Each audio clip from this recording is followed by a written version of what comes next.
Ajit, looking at what the government's already done, you would expect to see some of that has already been mentioned in the economic review. It's talked about the history right from the time of independence, how you went from there was 3% growth, 4% growth, then increasing, and talking about a lot of the structural reforms that have been done over the last 6-7 years. What would be some of the highlights from that you'd like to talk about? What have been the really revolutionary reforms that we have seen, and what is it that you'd like to see some indication even today that this is what we're going to be doing next?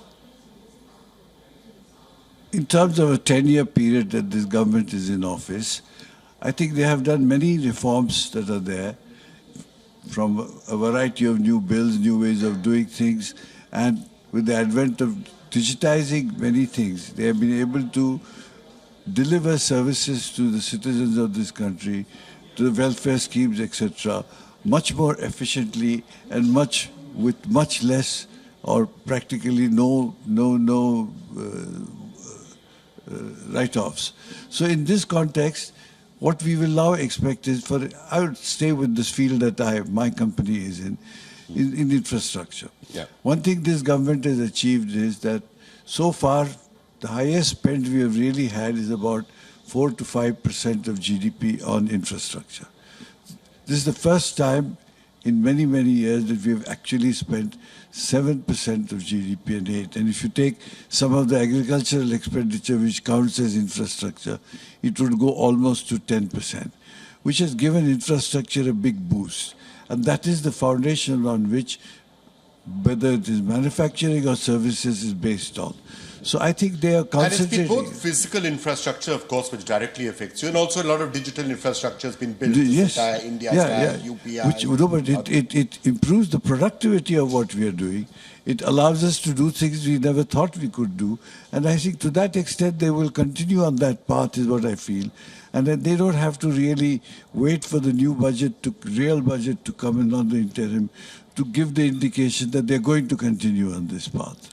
Looking at it from the point of view of infrastructure, I'm sure governments in the past would have also wanted to spend on infrastructure. They have to spend on defense. It's a tough world out there. You want to spend on welfare measures, on food grain and other things.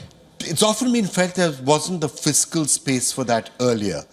If there seems to be some fiscal space for this right now, why is that? Is it because of tax buoyancy? Is it because certain other things are being managed better?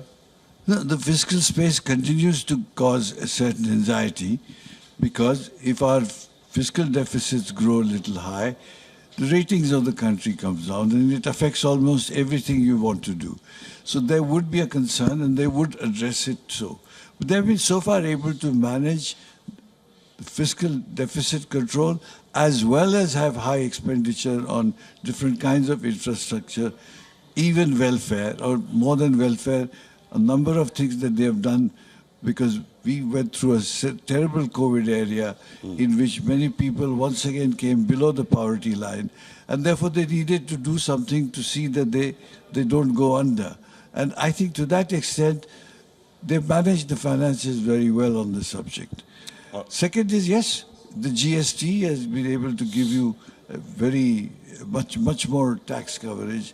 The buoyancy of the Indian industry that it is looking forward to is also increased the tax take that the government has got.